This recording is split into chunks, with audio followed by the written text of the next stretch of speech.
And it's finally happened. A document surfaced that could reveal the inner workings of Google's algorithm. Now, this document is huge. It's over 14,000 potential, and we use that word, potential, because that's what it is, ranking attributes. They're not all going to be used by Google, and we don't know how they're weighted, and those weightings will just change from update to update.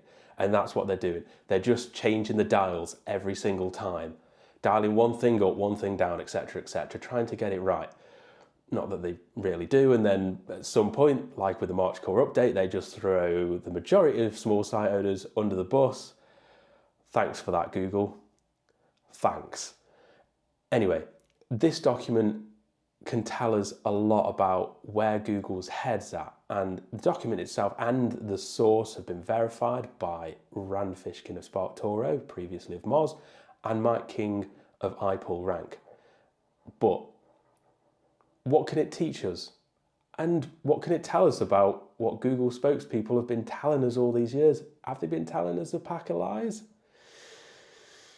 Kind of seems so, quite frequently. Anyway, let's get into it. Let's take a look at what you need to know.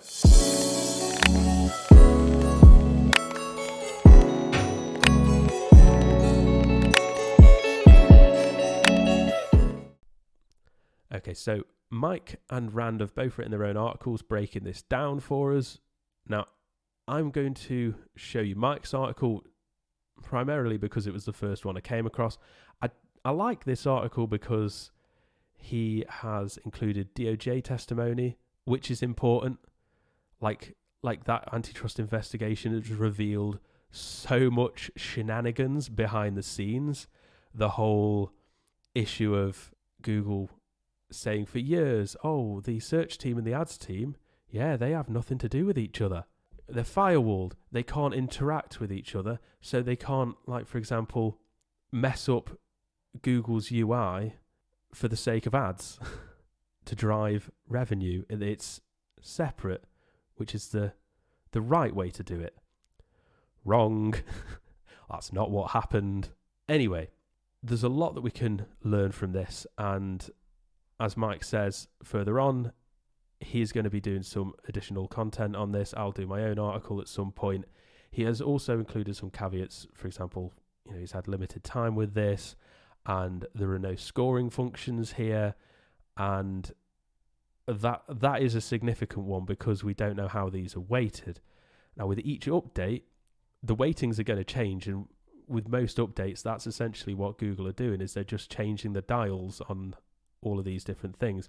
With the March core update, they turned some dials way up, and as you'll see a little bit later on, there is an attribute that targets small sites specifically.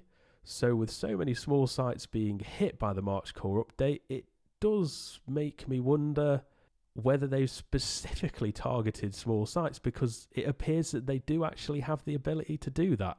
How they calculate what is perceived to be a small site, who knows? But there's definitely different rules for big sites and small sites.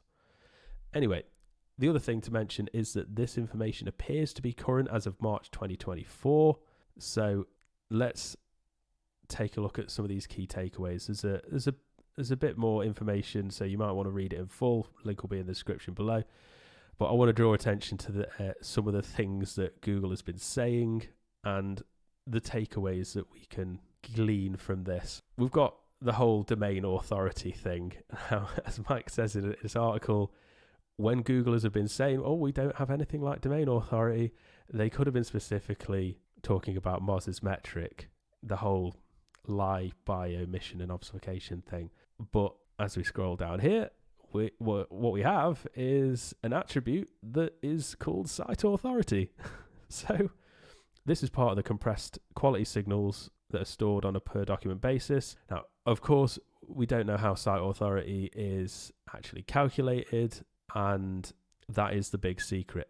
But it has a site authority metric. And of course, like Mike says, Google is saying we have it, but we don't use it, or you don't understand what that means, etc., etc. So at this point, I'm quite curious what we're going to hear from these Googlers after this.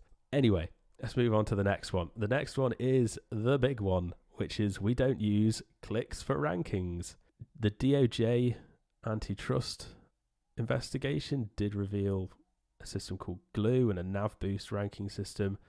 So NavBoost employs click-driven measures, and it can boost, demote, or reinforce a ranking in web search. Really, this document just reinforces this more than anything, because when the DOJ stuff came out, all of the slides from the internal slides from Google were saying to their employees, you can't let people know that we don't know how to evaluate content quality, and you can't let them know that we are actually using clicks as a measure. Don't let anybody know that, because they need to think that we know how to evaluate quality. And this just goes to reinforce this. So Mike's included some examples of Googlers saying this kind of thing. The amusing one was this one here. Dwell time, CTR, whatever Fishkin's new theory is, those are generally made up crap. Search is much more simple than people think. Well, apparently not, because the DOJ investigation proved they were using clicks, and here we have a load of attributes related to clicks. We've got bad clicks, good clicks, last longest clicks, unsquashed impressions, and a lot of these can be found in modules relating to index signals as well. So this just further reinforces things, really, but it gives us a bit more in terms of details, specifically with last longest clicks and good clicks, bad clicks, etc., etc. The next one to draw attention to is there is no sandbox. And the whole idea of a sandbox is that when a new site goes live, Google's not going to treat it very favorably because it's a new site. And it makes sense that it would be a thing, because you don't want, if you're running a search engine company like Google Search, you don't want anybody to be able to just spin up a domain in a few moments, blast thousands of AI articles, and be ranking within hours, and all of a sudden, boom, millions and millions of visitors. I mean, of course, at some point with that level of content output, that site would get hammered anyway, and there are attributes in the document to support that. But it makes sense that there would be a sandbox. It would be crazy if there wasn't a sandbox, and of course, John Mueller said there is no sandbox. But in the per.doc data module, the documentation indicates an attribute called host age that is used specifically to sandbox fresh spam in serving time. So that would indicate there's a sandbox. Now, here's the other one. We don't use anything from Chrome for ranking. That's what Matt Cutts was saying quite a while ago, and John Mueller reinforced that. But we have an attribute site level Chrome views. There we are. So Chrome data is used, and there's a bunch of other attributes to support that as well. And also there was a leaked presentation from 2016 on the real-time boost system, which indicated that Chrome data was going to be used at some point. Okay, let's crack on with this. And there's a good bit of information here about the architecture of Google's ranking systems. I'll skip over that for now, but if you want to check that out, have a read of Mike's article. Now, there's also some mention of twiddlers and their re-ranking functions that run after the primary A-scorer search algorithm.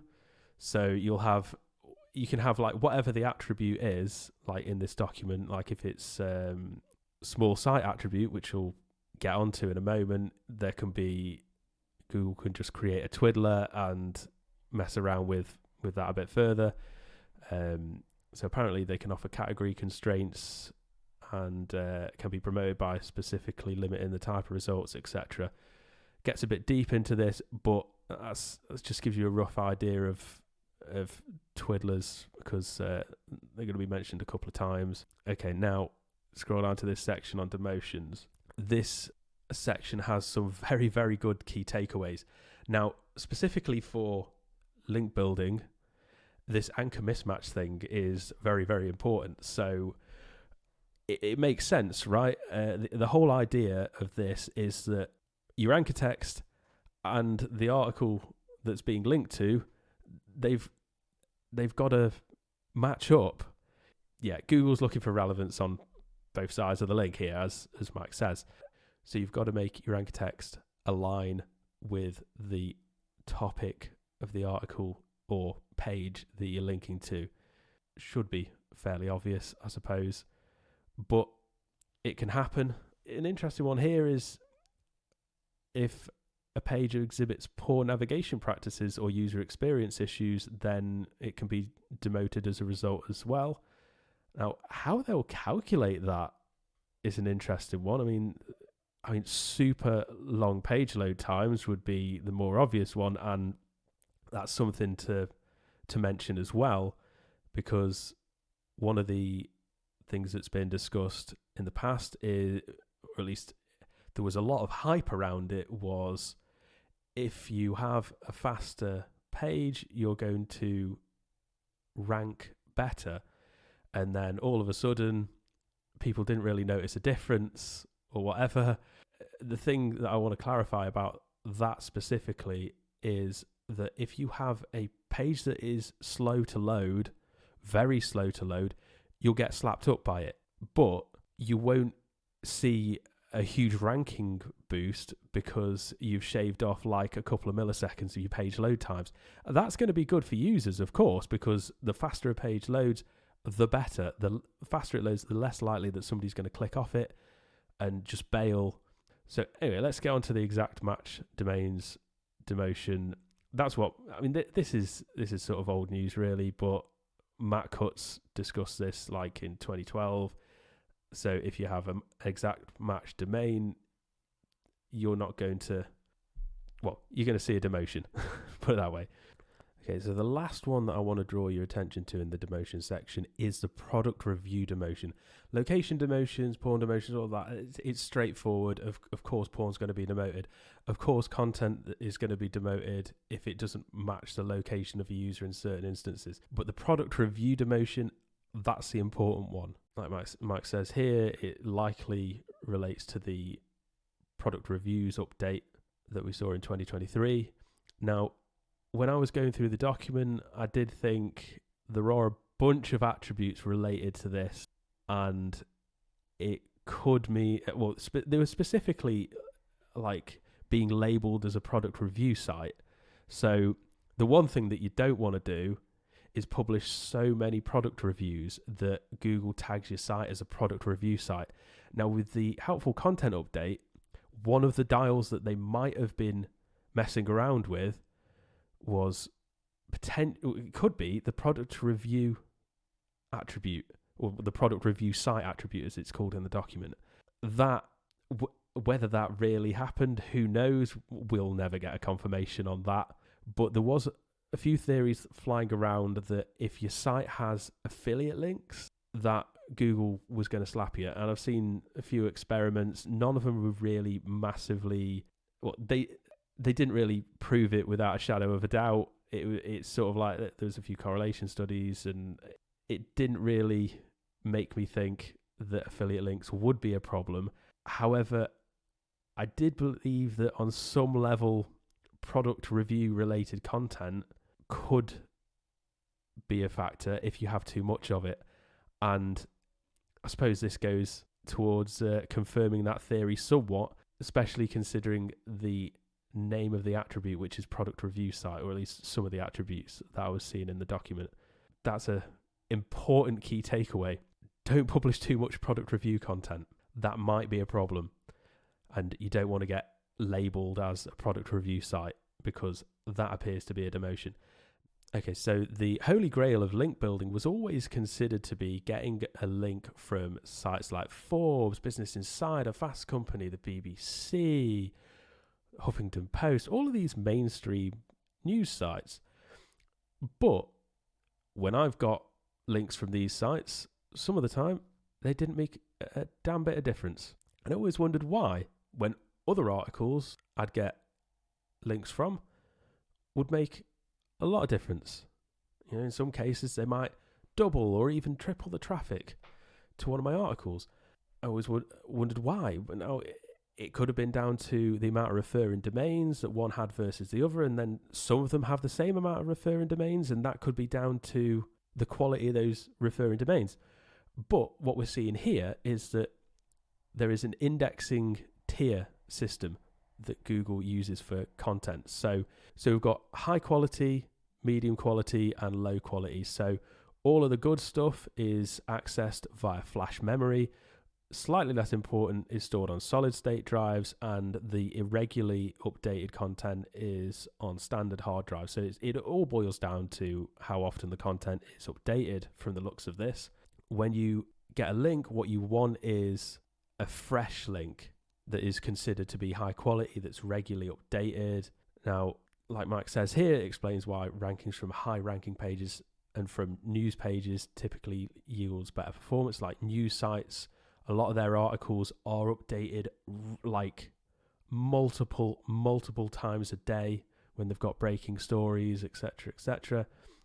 Now, there's also attributes here discussing link spam velocity signals, and it talks about spikes in spam anchor text and that kind of thing. So this would be used to identify when a site is spamming, and it could be used to stop a negative SEO attack, etc. Now, the other interesting thing here is that Google only uses the last 20 changes for a given URL when analyzing links. So if there are more than 20 versions of a page in Google's index, as soon as it hits 20, gone, by the looks of things, at least according to what Mike's got written down here. Yeah, so in terms of the attributes, we've got the latest version, and it actually specifically references the only 20 changes being kept to avoid adding too much data, and homepage page rank. So all of those times when Googlers have actually been saying that, oh, well, page rank isn't a thing. It seems like it is. There's an attribute for homepage page rank. So this is going to be tied to site authority in some way. So like Mike writes here, it could be possible that homepage page rank and site authority would be used as proxies for new pages. New pages are going to have 0 page rank calculated. It does also explain why sometimes certain sites can rank articles really, really easily at first. Okay, so we've got homepage trust. Google evaluates a link's value based on how much they trust a homepage. That's interesting. It's starting to seem like links to your homepage might be more important than we initially thought. The consensus has always been get links to your target pages, your money pages, the pages that you want to rank. But here, it seems like, of course, that is going to be a consideration, but homepage page rank and site authority are factors as well. So getting links to your homepage looks like that's important too. Now, font size of terms and links.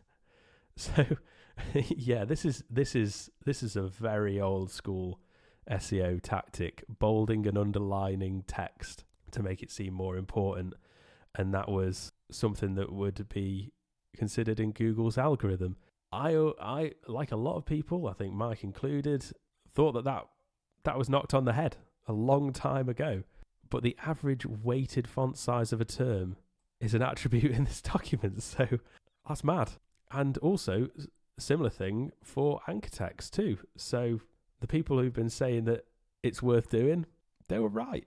But as we know with Google's algorithm, they might change it. Just a few other things to mention about links. Like internal links, it seems that some internal links are not counted. It's not clear exactly why, but it seems like this could just be to do with once a specific anchor goes beyond a certain count. So what that might mean is that we need to vary our internal link anchors a bit more. Go into Google Search Console, pull out the keywords that you want to improve your rankings for whatever article it is, and then use a tool like Screaming Frog to crawl your site, find out all of the internal links that you've got for that target article, and you will see the anchors as well. And then you can look at which ones you're overdoing, which ones you're not overdoing, and any that you've got too much of, you can just go into those posts and change your anchor text. And you could probably do this a bit easier if you've got Link Whisperer. That's something worth doing. Okay, so one other thing to mention before we talk about the disavow thing is something I don't think Mike has actually mentioned here. But what this means is that you need links from articles that are regularly updated and links from pages that actually get traffic. And that is the big differentiator. That was the big detail that I was missing when I was trying to work out why I was getting links from like holy grail sites that made no difference. It's because those articles weren't getting updated and they weren't getting enough traffic. They're pretty much dead in that respect because they publish so much content. Also, the other important thing here, no mention of the disavow. Yeah, so Mike says here that his long-term assumption has been that disavow has been a crowdsourced feature engineering effort to train Google spam classifiers. The data not being online suggests that this may be true. Who knows at this point? Right, okay. Also, some documents can get truncated. So it counts the number of tokens and ratio of total words in the body to the number of unique tokens. The docs indicate that there is a maximum number of tokens that can be considered for a document specifically. That reinforces the theory that you should put your most important content early on in the article. Shorter content is scored for originality. That is an interesting one. So thin content you can have. So thin content really is not about a word count. It's about what's actually written. And a keyword stuffing score, which is interesting. Now, I'm not quite sure how that works. Some articles that I see rank really well feel like they're a bit keyword stuffy, and sometimes that's what Surfer tells us to do, and we do it. But there is a keyword stuffing score, so I am curious as to what point that keyword stuffing score kicks in. Now, page titles still measured against queries, so there is a title match score, so the title still needs to match the query in some respect, but there is a content rewrite engine, and sometimes Google is rewriting these keywords, but generally speaking, it appears that page titles still, of course, massively important. I'd expect them to be. Another point here, there are no character counting measures. The only, so Mike says here, the only character count measure that you found in the documentation is the snippet prefix character count, which is set to determine what can be used as part of a snippet. Next, we've got dates being very important. The byline date, it just illustrates how important freshness is. In some verticals, it's going to be more important than others, and that's a given because Google has treated certain verticals differently to others for years. That's another thing worth mentioning about all of the things in this document.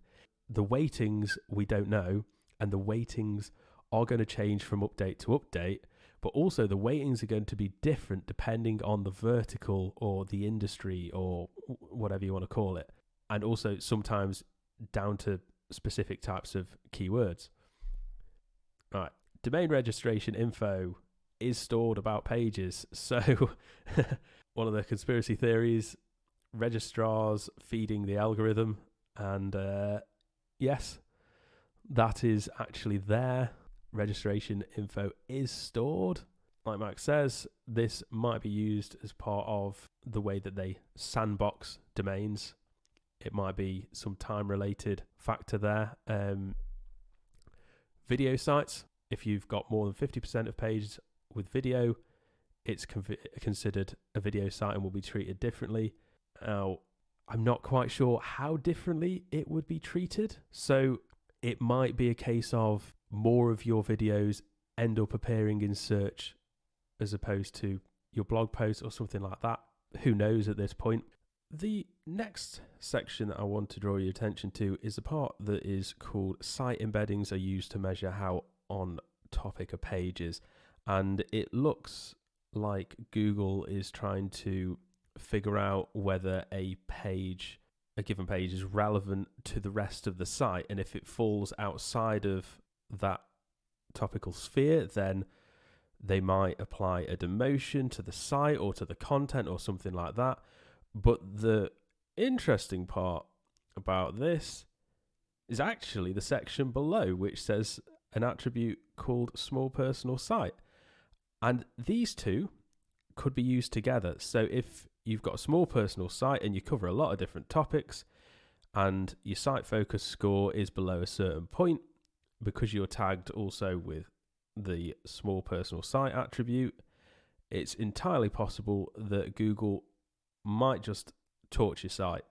It's possible that they've done that with the March core update, with how many small sites, particularly those that covered a range of topics, the number of them that were hit was just astronomical.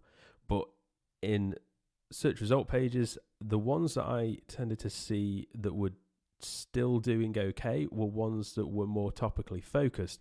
So what it seems like here is Google is essentially saying, if you're a small site, you've got to stay in your lane. And if you go outside of that, I'm going to slap you up. That is essentially what they're saying in my mind here. And to actually target smaller sites when they've never supported small sites is really harsh. Anyway, there are we're getting to the end of it now, and Mike has included some actionables. Send around Fishkin an apology. Make great content and promote it well. Yeah, that's it sounds like something that Google would say, and in all fairness, a lot of what they've said has been utterly ridiculous, but when they say make great content and promote it and also build your brand, they're not wrong on that front, because all of this click tracking data that's being used pretty much says, well, you've got to make content that's really good, because otherwise you won't be able to get that much traffic to it and it'll just fall on its arse. That makes sense. So yeah, bring back correlation studies. I mean, yeah, there's a whole correlation doesn't equal causation, but they're still interesting, and they can still be used to glean some insights. Like it says, test and learn. And that's the biggest part of this, is don't take what Google are saying as fact.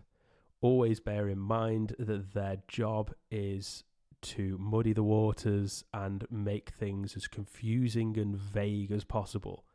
You know, with the helpful content update, that was so annoying. Oh, just create better content. And then there was the whole thing that they were saying about, oh, well, you shouldn't target specific keywords. And then somebody said, okay, but I didn't target a specific keyword and my article's still not ranking, so what's the problem? And then the answer was, but you're not targeting specific keywords. Okay, sure. Right. Yeah, so test, experiment, and trust your instincts, but just be aware that if you're going to do any potentially dangerous experiments that could be problematic, for example, if you're going to test out a lot of AI focused content and scaled content output, you may want to do that on a different domain rather than your main site, because you can get burnt by some of this with the experiments. So that is just something to bear in mind, and I'll leave it there. Okay, so a lot of this has been theorized for years by some SEOs. Some SEOs have run experiments to prove a lot of this, and it just goes to show that a lot of SEOs were right all along, despite what Google spokespeople were saying. But this document is huge, and there are going to be a lot more juicy details that can be gleaned from this. So we're going to see a lot more content being published around this in the coming weeks. I'm most likely going to do my own article with some key takeaways at some point. So if you want to get hold of that, be sure to get on the newsletter. I'll put a link in the description below where you can sign up. Alternatively, just go to bloggingwizard.com/subscribe, get on the newsletter, and that way you won't miss it. Also, if you found this video useful, be sure to like, comment, and subscribe. I'm very curious to hear your thoughts on this document. Do you even think it's legit? What are your thoughts on it? Let me know in the comments below. I'm looking forward to hearing from you. And that's it from me. Bye.